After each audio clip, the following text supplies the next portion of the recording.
Шах, не лути се човече, X точка и многу други игри ќе може да се играат во новиот забавен парк Пролет во Штип. Активностите за изградба на забавниот парк веќе започнаа и се очекува да биде завршен за 2 недели.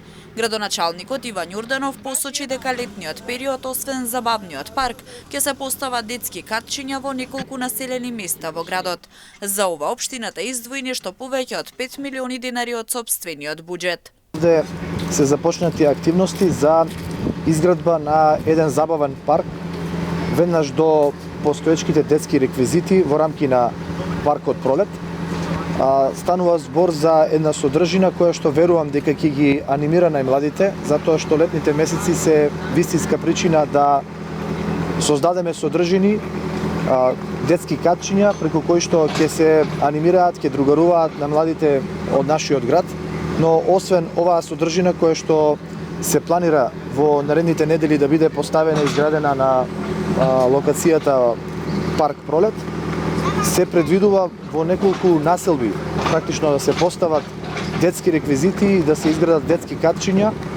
Ќе напоменам само неколку: населбата Балканска, населбата Чардаклија, Кадидаре,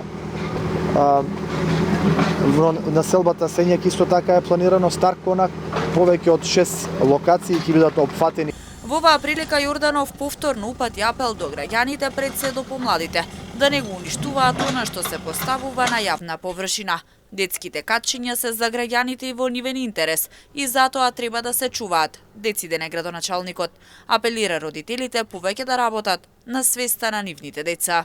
Мора да се работи на подигање на јавната свест, затоа што сите содржини, целата урбана опрема која што се поставува на јавна површина е во интерес и во корист на граѓаните и истата треба да се чува. Упатувам апел и оваа прилика дека сето она кое што ќе се изгради, сето она кое што ќе се постави, рационално да се користи. Ние во рамки на програмата за тековно одржување се трудиме сите содржини кои што се поставени, урбана опрема, клупи, детски реквизити, времено да ги одржуваме, да ги санираме, но сепак е потребно поголема свест, поголема одговорност јавна и повеќе работа на родителите со најмладите генерации, со децата. Она што се прави се поставува согласно програмата за развој на градот и тоа навремено се одржува од страна на надлежните. Ако се чува и од страна на граѓаните, ќе може рационално и подолго да се користи, вели Јорданов.